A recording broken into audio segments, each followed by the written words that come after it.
live. This is IFAST Podcast number 8. Day Ocho. Yeah, so we had obviously the whole-day thingy get in the way, and so that knocked us off course a little bit. So this is uncomfortable. Yeah, I know. It made us just get out of our routine a little bit. I know. I missed that. I missed the routine, so I'm glad we're back on schedule. Me too. All right. Me too. What are we going to roll with? Today, I thought we would talk about staff, education, and development. I feel like this is something I actually get questions on a lot from people who either want to be business owners or they're running a business and they look to us for advice. Right. So I thought this could be a valuable... I think it's one of those things that people don't even think about. For sure. Because I think that the assumption is that, well, my employees will come fully formed. Right. And I think that experience has shown us. And think of the variety of the people that we've had come through and their backgrounds.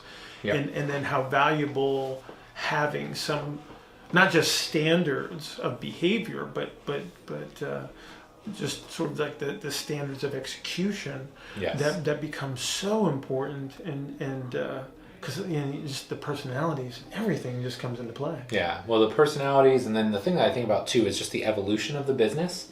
Right. And I think if you don't have those times to sit down as a group and just talk about training and philosophy and whatever it is important or on your radar at that point in time, you lose, even if you think similarly at one point, you have this diffusion, I think, and everybody starts going in their own direction. You kind of lose some of that central focus. Right. Well, literally, like before we started the podcast today, we just had that talk in the office that sort of, and while Dave was like on point, it just sort of brought the concepts together. So just having even those casual conversations rather than something so formalized, which is what we have that too. Right. Very powerful. Yep. So I think a great starting point, and I think this is the question that was originally posed to me, is like, why should you do staff education? Oh my goodness. So do you want to just throw some ideas out there, or if not, I'm happy to do that. My favorite word from 2019, which I'm going to carry over to 2020, is coherence. Okay. It is like things have to make sense. Yeah. And I think that there's such a broad acceptance of things because in the industry, frequency is substituted for utility. And so, so the assumption is that whatever I'm exposed to the most or what everybody else is doing, that must be the right thing to do. Yes, for sure. And I take issue with that because I don't think that that's the case. Right. And so I think that, and again, when we make an assumption that we bring in an employee, and rarely have we brought in an employee that has not gone through the internship here. But if we were to bring somebody in from the outside, they would bring in some form of, and I hesitate to use the word baggage, but we all have the stuff that we've been exposed to. Yep. They would bring in certain opinions and alter the variables that are applied out in the gym. And again, we lose the coherence. Yep. And so I think that when you look at the differences in personalities, I think we have to allow those to flourish, but the communication to the client needs to be, again, coherent and consistent. So if Dave's off sick and Nikki's going to cover, and her clients or Dave's clients aren't familiar with her, she needs to be able to speak the same language. Even though her personality and energy level will be totally different, she still needs to be able to speak that same language for the comfort of the client. And I think that might be the most powerful element of it. Yeah, I agree. And I think one of the things that was illuminating for me was, Eric was out a couple weeks ago, so I had to take a couple days for him. And it's different, right? Like even for me, I've done this quite a while and I feel pretty comfortable on the floor, but he writes a program differently. The same intent, right? But just the execution of it, you have to look at it and you have to digest it. Right. So it took me a day and I'm like, man, it's like reading a foreign language, and then like a day or two later, I'm like, oh, I've got this. Right. But you just can't stress that highly enough. It's coherence for us to be comfortable amongst each other as coaches, but also for the clients. Right. And I think that's infinitely more important when we look at the client, because we are providing the service. Absolutely. Right. As much as we enjoy what we do, I think we're pretty darn good at what we do. It's ultimately the client experience that is infinitely more important, and that's why that consistency between employees, and then for us to speak the same language and to have those useful discussions, like I said, just like we did in the office before we came in here. Again, can't stress it enough. Yeah, and then if you take that question, why should you do staff development? You can flip that on your head and, well, what's the alternative? What if you don't? Oh my gosh! And that's where you assume that, like, I've got all this figured out. Like, this is it. Like, what I've learned up to this point has garnered me everything that I need to know going forward, and I'm good. Yeah. And I don't think a lot of people, probably if you're listening to this show, that's probably not your mindset, but It's crazy. We've all seen that person, and I forget, I know other people have said it, but I know Eric said it, do you have 20 years of experience, or do you have the same year of experience 20 times? Right. And it's such a valid viewpoint because, we're constantly looking to grow and evolve and change the way we did things, and not just for the sake of change, but for the sake of better outcomes. Yeah, I think that's a huge one right there. It's like, I think people are looking for novelty. Yes, for sure. Because they're bored. Yeah. Yeah. Right. So people will go to a course, or they'll go to some event or a conference, and they're just looking for something new to do on Monday because they're bored. For sure. Rather than looking at it as this personal evolution and getting better at what you do. Yeah. Because one of the things about the development and evolution of an employee is they get excited about what they're doing. Yeah. And again, it's not just the novelty of it. It's about, when I understand this in greater depth, it's more meaningful to me. Yeah. And now I have another thing that I can build upon. And again, that's what gets people excited about what they do. Well, and I think that was one of the things, and you and I talked about this, but like going through the intensive for me was super helpful because it did re-energize me. Not in the fact that I had new stuff, because I did have new stuff, but it like muddied the waters for everything that I'd done for a long time. Right. And now I'm like, oh, wow. Yeah. It sucks right now. Well, I don't think it sucks. No, but it sucks having, like, when you're in autopilot and you think, oh, I've got all this sorted out, and then you're like, oh, okay, but now I want to rethink some of this stuff. So it makes things more challenging in the short term, but with the long-term goal of it's going to give me better outcomes and better results. Yeah, and I don't know why. I don't know why anybody would ever be satisfied with their current level of understanding. There's always greater depth. There's always people that know more about specific elements of what we do than you may, and to investigate that in greater depth, and to be inquisitive. It's exciting and energizing to discover. Right. And I don't know why anybody wouldn't want to do that. It's funny, something just popped into my head. Up until a few years ago, the state of Indiana didn't require physical therapists to partake in continuing education. Like, there was no requirements to maintain you just had to pay to maintain your license, and that was, I think it's 22 hours for 2 years, which is like a drop in the bucket. It's kind of like a course in a quarter over 2 years. But I never needed that. Because I just had questions. It's like, I want to answer this question. How do I do that? Well, maybe I go to this course, or maybe I buy this book, or maybe I do this online thing, or whatever it might be. It's like, that's what keeps me fascinated and interested with what we do. It's just exciting for me. Absolutely. So the next kind of question that I know most people ask is, okay, they're sold on the fact we want to do staff ed. Mm-hmm. So how do you determine what you need? And this is where I think a training analogy comes into play. Like, when we look at a client or an athlete, we don't just say, oh yeah, you need this, right? Or, oh, you'd be a great fit for this program. You do an assessment and you do an evaluation. Right. And I think that's where it gives you a gateway. It gives you a starting point to figure out what you need. Right. And so I can tell you, as our staff has turned over in the last year, our needs have changed drastically, and the discussions have changed drastically. Right.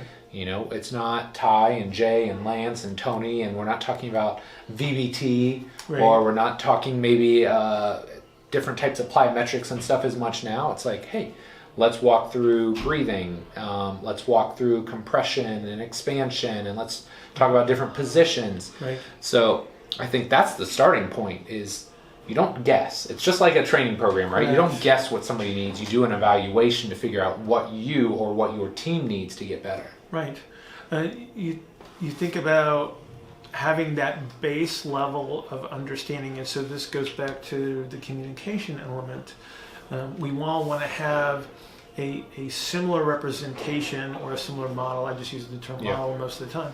Is that we're just working off of a model, and so what that model does is it provides us a representation of what the system, and we're talking about the human system here, what that system is demonstrating as to those capabilities.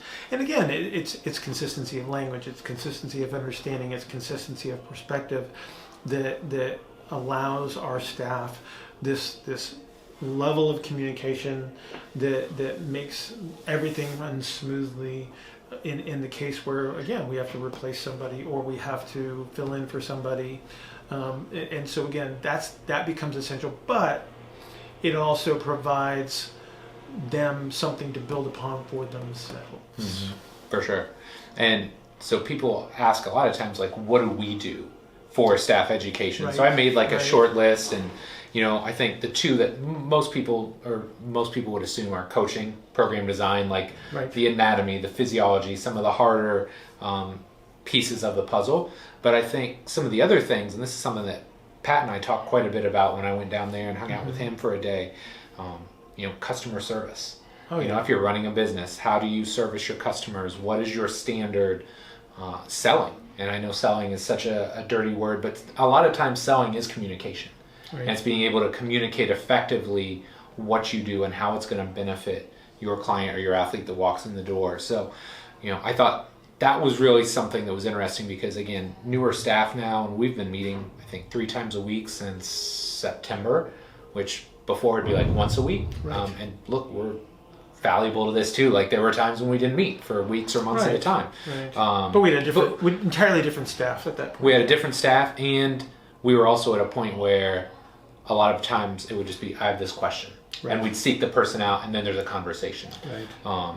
But after chatting with Pat, like I think going forward, we'll probably have 2 days a week that are more training focused, and a third that's going to be more like, hey, like this is why we do things. This is why our marketing looks like this. This is why, or how we want to communicate this to a potential prospect. Because again, just like you want your language to be the same on the floor, you need it to be explained in a similar way. You don't want everybody explaining, what's semi-private training? Right. What makes your group classes different? Like they need to have a similar kind of answer regardless of who's giving it. Right, and because again, we don't want to create confusion. Yeah.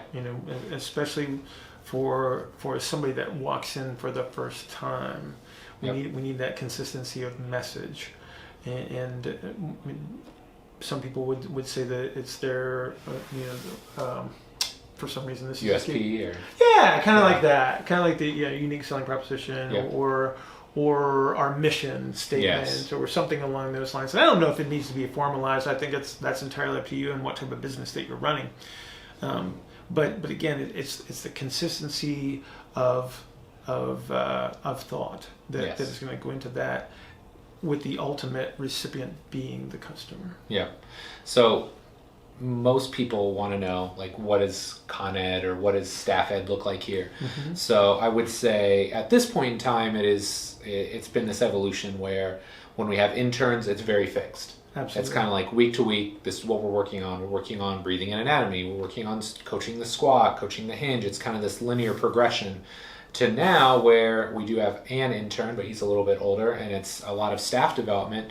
It's very open-ended in nature, and it's very question-based. It's very focused on where they're at, which makes it fun. It's much more dynamic. We can be very hyper-specific. Yes. But one thing I wanted to ask you, because we've got our process, but I know your process is a little bit different with your PT students, and it's a more one-on-one environment. So I'd love to hear kind of how that evolves for you. Maybe where you start and then how it evolves over the course of their time with you. So I think the greatest limitation in formalized education is the blatant lack of context. Yes. Because I think about how it was when I was back in PT school, and then you ask the kids that come through, and it's exactly the same. Is that they always start off with what they perceive as these big rocks, which is the gross anatomy and the broad spectrum physiology. They say, well, we have to have these standard courses, so we build upon them. And then the kid walks in and he doesn't know his anatomy. It's like, so okay, where was the value in that? Because what they did is that they said, well, this is this muscle, it attaches here and attaches here, and the nerve that goes to that muscle is this muscle, and blah blah blah blah, right? And so then they spit that back out on a test, and hopefully they did really really well. And then they come back in, and then they have no direct application. And so what I try to do from the get-go is always discuss things from context. And so when the Padawans come in, I don't have like a standard representation of what I will start with. Right. It usually comes from a question or like I said, something purely from context. So they're exposed to me working with the patients. They do nothing. They sit back and they are merely the observer at that point. Right. That typically formulates a question as to why did you do this? And then we can immediately dive into a contextual situation. And then I can express foundational elements of the model, right? But I'm using something that was already meaningful to them. So there's an analogy that goes with it. We learn everything by association. We learn everything by analogy. But if I don't have a frame of reference, then it's just pure rote memorization, and it's not meaningful. Yep. And so again, that's if there's one consistent thing that I do, it's try to go from that. It's to always teach from a point of context. Right. It's like, let's use this patient as an example. Let's use this situation that occurred as an example, and then we can build off of that in any direction that we want to go, and then it usually flows. Are there certain things that I definitely want to cover within the internship? Absolutely. And they do get covered. Yep. And so you went through the intensive. So the Thursday night where we do the big whiteboard session, that is literally to establish, okay, I know what needs to get covered in the next 3 days. Right. Now we just got to do it within a context that's meaningful. So it is useful. I love that. And I think that's one of the things that we've learned over the years, and especially as we've gotten older, and the interns stay about the same age. Yeah, they do. You realize very quickly that the questions that they ask change over the course of their internship, right? And they start to give you context, because the longer they do this, they realize, well, all these little things that you didn't attribute or you didn't account for early on, well, those are really important.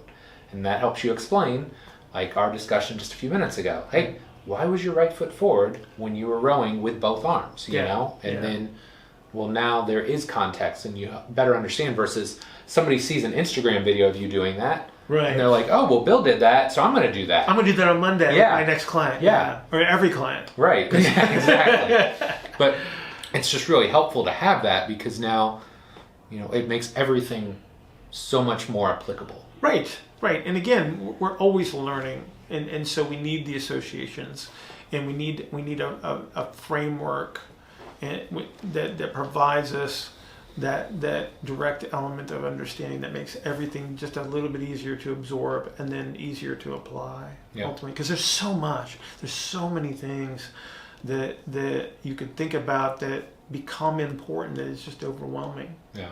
So I think if we were to kind of summarize this, I would say number one, you've got to do staff development. You got to do something. Let's make that the first rule. Yeah, first rule, do something. Yeah. Because immediately you do something and you're better than most. Right. The second piece is, just like a training program, you don't just start with a training program. You don't start with a workout. You start with an evaluation. Right. Figure out what your company, your group, whatever it is doing well. Who are you? Absolutely. I think that's the first question is like, who are you? What's different? Yeah. And then, you start to peel back the layers from there, and I don't think there's any wrong way to do it as far as like what you study, right? Mm-hmm. Like if you have identified a key area that is you've determined to be holding your business or your group or your team back, you need to attack that. Right. And you think about it's in a constant state of evolution anyway. Yeah. While we have certain standards, I mean, go back 5 years. Yeah. And look at what we were teaching then, and then compare it to how we teach it now. While the same concepts are probably involved, the way that we express it, the language that we use has changed, and everything becomes more efficient. Everything gets a little bit more refined over time. And so I think the concern that a lot of people have is like, I want to make sure that I'm doing this the right way. Yeah. When the reality is, there is no right way. There's just the way you're doing it right now. Right. You know? Right.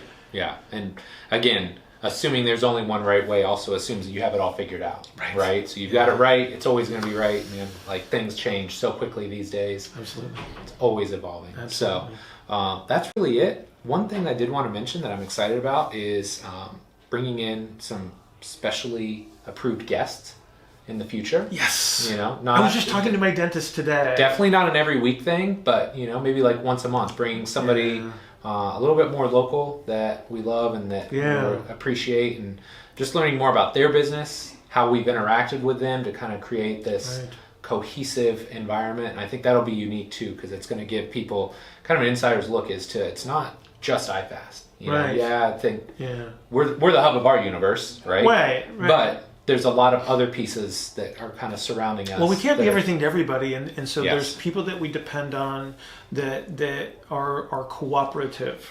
Yes. You know, and so these are not, you know, we don't feel any element of competition. These are the people that help us, and then we help them in return. And so we've got this very symbiotic relationship with a number of professionals and other small businesses that it's a very, very powerful concept. I think that a lot of small businesses just think they're out there on an island by themselves, when the reality is like, man, there's so many relationships out there that we can help each other. And so I'm looking forward to actually bringing in some people soon to do this, because it's going to just be part of the evolution of this podcast. Yeah. We'll get some people lined up here, but I'm excited for that. And man, this was good. Yeah, we'll get back in the routine. And yes, I'm excited. Yes. Yay. Yes. So yeah, man. And happy 2020. Yes. This is like the first one of 2020. So that's right. New year, new you. Something cliche like that. The beard's still here. So I was going to make the comment. It's getting strong. I know, it's starting to fill in. Trying to trim it. Just keep it appropriate. There you go. All right. That does it for this week, guys. Thanks so much for tuning in. We appreciate you. All right. We'll see you.